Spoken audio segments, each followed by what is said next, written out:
My beloved brothers and Mes sisters, chers frères et sœurs bien-aimés, quelle joie d'être réunis avec vous en ce matin du jour de sabbat. Nous vivons dans des milieux différents. Nous entrons dans le royaume de Dieu venant de toutes les nations et de nombreux groupes ethniques. Et ce rassemblement prophétisé va s'accélérer. Nous voyons une recrudescence de conflits entre les peuples du monde qui nous entourent. Ces divisions et ces différends risquent de nous contaminer. C'est pour cette raison que mon message d'espoir d'aujourd'hui est qu'un grand jour d'unité va arriver.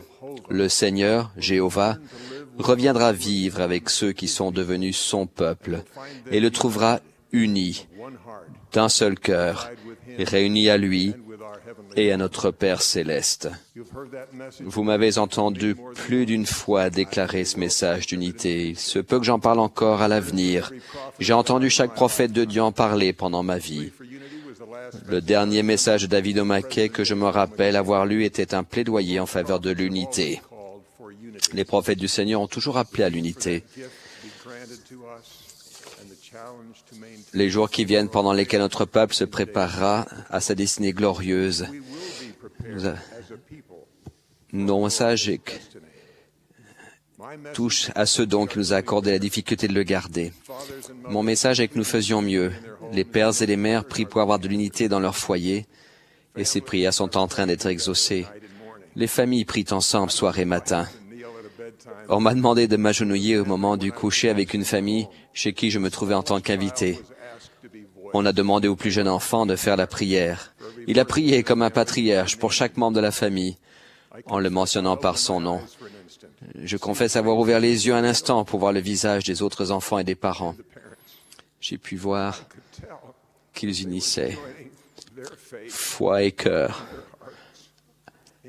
à la prière de ce petit garçon. Récemment, des sœurs de la Société de secours priaient ensemble pour se préparer à rendre visite à une jeune veuve dont le mari était décédé soudainement. Elles voulaient savoir ce qu'elles devaient faire et comment travailler ensemble pour aider à préparer la maison pour la famille et les amis qui allaient venir pour le service funèbre. Elles voulaient savoir quel mot de réconfort prononcer au nom du Seigneur. Elles ont reçu une réponse à leur prière. Quand elles sont arrivées à la maison, chaque sœur s'est mise à faire une tâche.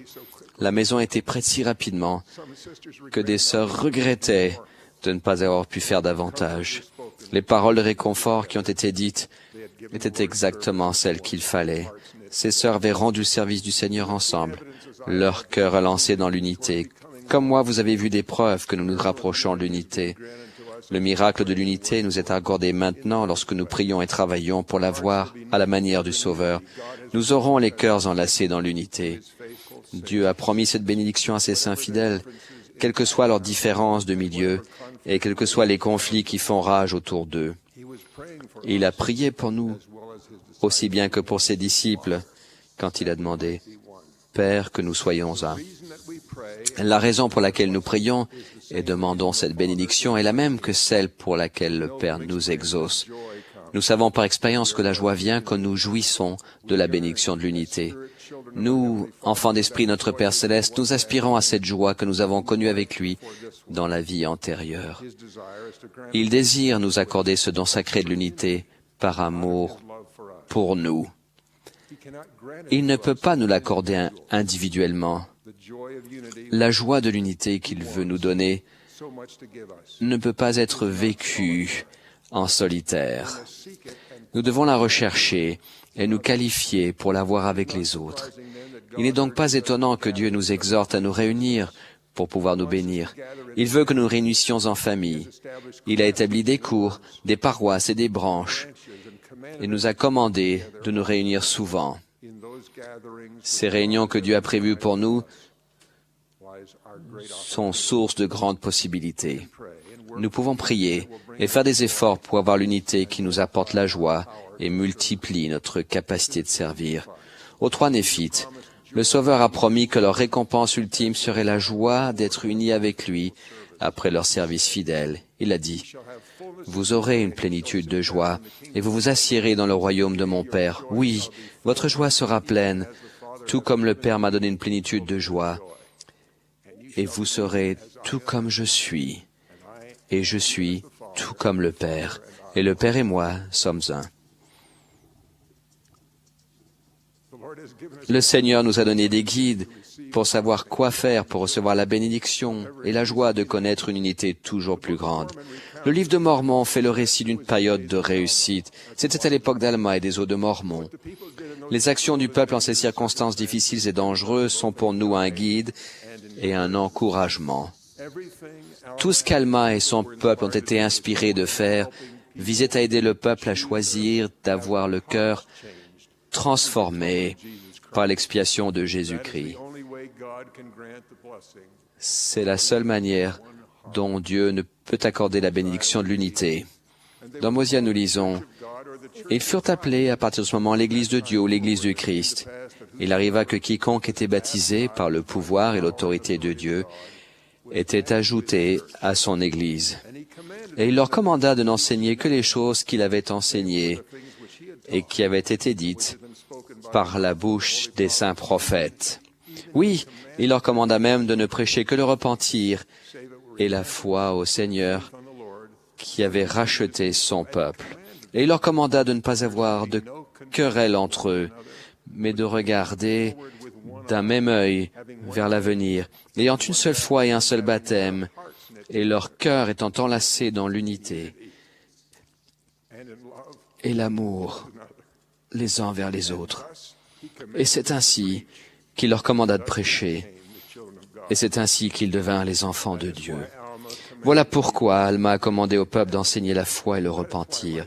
Voilà pourquoi mes enfants en sont arrivés à attendre, à chaque leçon de soirée familiale, que je trouve le moyen d'amener quelqu'un à témoigner du Sauveur et de sa mission. C'était parfois à nous, parents, de le faire, mais les meilleures soirées, nous trouvions le moyen de recommander à nos enfants de le faire, soit en donnant la leçon, soit en répondant à des questions. Le Saint-Esprit venait confirmer les témoignages du Sauveur qui étaient rendus. Ces soirs-là, nous sentions que nos cœurs étaient enlacés dans l'unité. En plus des ordonnances, les principes que notre peuple suit nous rendent plus unis. L'un d'eux est la révélation. Elle est le seul moyen de savoir comment suivre ensemble la volonté de Dieu. Il faut avoir la lumière d'en haut. Le Saint-Esprit témoigne au cœur des personnes réunies autour de nous ce qu'il veut que nous fassions. Et il vaut mieux garder ses commandements afin que tous nous ayons nos cœurs enlacés dans l'unité. L'humilité est un deuxième principe directeur de nos progrès pour devenir un. L'orgueil est le grand ennemi de l'unité. Vous avez vu et ressenti ces effets terribles. Il y a juste quelques jours, je regardais deux personnes commencer à avoir un léger désaccord. Au début, la discussion était de savoir ce qui était vrai, mais ils en sont venus à s'affronter pour voir qui avait raison. Le ton a monté progressivement. Les visages se sont un peu empourprés.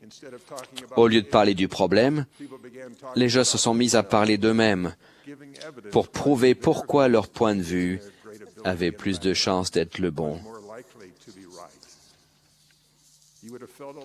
Comme moi, vous auriez été inquiet. Nous avons vu les effets mortels de ce genre de conflit. Vous et moi, nous connaissons des gens qui ont quitté l'Assemblée des Saints pour avoir été blessés dans leur amour-propre. Heureusement, je vois de plus en plus de gens doués pour apporter la paix, qui calment les esprits avant que le mal ne soit fait.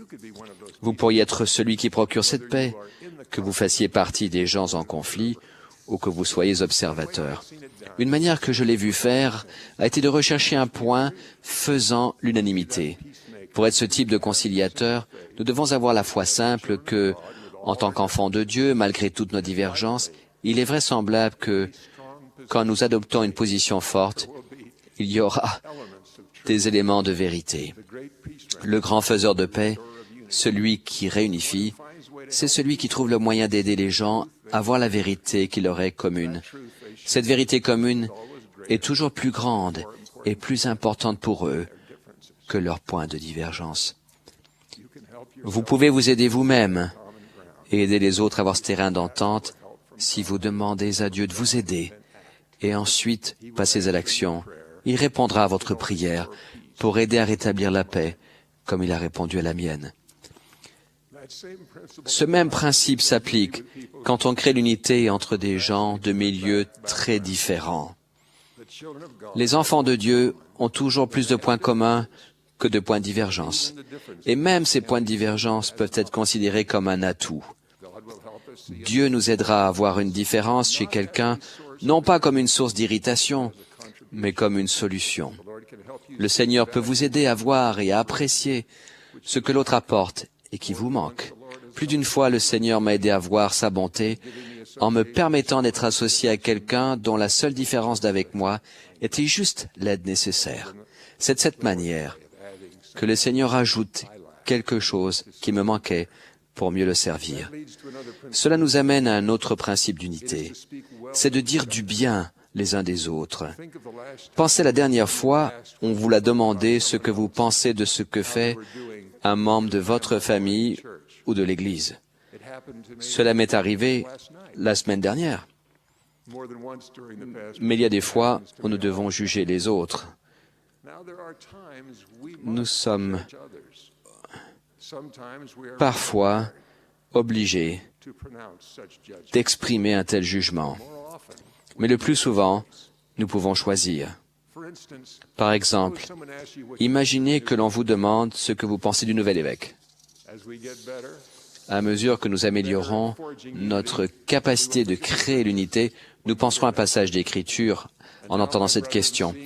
Et maintenant, mes frères, étant donné que vous connaissez la lumière par laquelle vous pouvez juger, laquelle est la lumière de Christ, veillez à ne pas juger à tort, car de ce même jugement dont vous jugez, vous serez aussi jugés.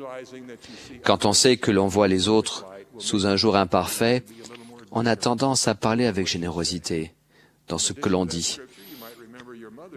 De plus, peut-être que vous entendrez et vous vous rappellerez votre mère dire, lorsque on vous demande quelque chose sur quelqu'un, de ne rien dire. Cela vous aidera à chercher ce qu'il y a de mieux dans les accomplissements et la personnalité de l'évêque. Le Sauveur,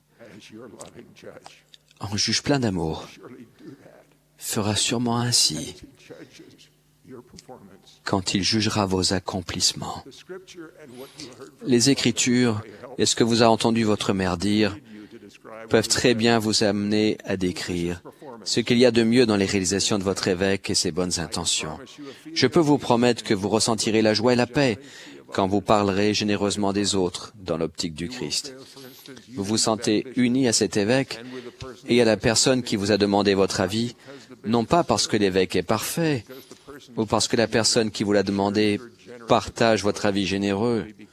Ce sera parce que le Seigneur vous fera sentir qu'il apprécie que vous ayez choisi la possibilité de ne pas semer de semences de discorde. Nous devons suivre ce même principe parce que le Seigneur rassemble de plus en plus de gens qui sont différents de nous. Ce qui nous deviendra plus évident, c'est que l'expiation nous apporte à tous les mêmes changements. Nous devenons des disciples doux de cœur, faciles à supplier, et en même temps intrépides et fidèles en toutes choses. Nous habitons encore des pays différents, mais nous entrons dans l'Église par un processus qui nous change. Nous devenons, par les dons de l'Esprit, ce que Paul l'apôtre a vu. Car par lui, nous avons les uns et les autres accès auprès du Père dans un même esprit. Ainsi donc, vous n'êtes plus des étrangers ni des gens du dehors, mais vous êtes concitoyens des saints gens de la maison de Dieu. Avec l'unité que je vois grandir, le Seigneur pourra accomplir ce que le monde considérera comme un miracle. Les saints peuvent accomplir n'importe quel objectif du Seigneur quand ils sont pleinement unis en justice. Des présidents de pays, des gouverneurs, des dirigeants d'organismes caritatifs du monde entier nous louent en ces termes. Votre Église a été la première sur le terrain pour apporter de l'aide quand la catastrophe est arrivée. Des centaines de vos membres sont arrivés en apportant avec eux tout ce dont les survivants avaient besoin. Ils ont même apporté leur propre tente et leurs propres provisions. Ils étaient infatigables et enthousiastes. Ils semblaient savoir où aller et quand. Alors vient une réflexion de ce genre. Votre Église sait s'organiser pour faire ce qu'il faut. Je les remercie, sans dire que le miracle n'est pas dans l'organisation seulement, mais dans le cœur des gens. Les saints sont venus au nom du Seigneur pour porter secours, comme il aurait fait. Ils sont venus en écoutant les directives des dirigeants que le Seigneur a choisis, parce que leur cœur était enlacé dans l'unité, leurs forces ont été magnifiées. Je témoigne solennellement que l'unité que nous avons maintenant se développera. Dieu le Père vit. Il entend nos prières et il répond avec amour. Le Sauveur Jésus-Christ vit, ressuscité, glorieux, et nous tend la main avec miséricorde. Cette Église est sa véritable Église. Le président Monson est le prophète vivant de Dieu. Si nous sommes unis pour le soutenir de tout notre cœur, disposés à obéir à Dieu, nous pourrons davantage aller partout où le Seigneur veut que nous allions et devenir ce qu'il veut que nous soyons avec puissance. Je vous bénis pour que vous jouissiez de l'unité dans vos foyers et dans l'Église. Et je vous laisse et vous exprime la promesse du Seigneur que vous obtiendrez la réalisation du souhait juste de votre cœur. Au nom sacré de Jésus-Christ. Amen.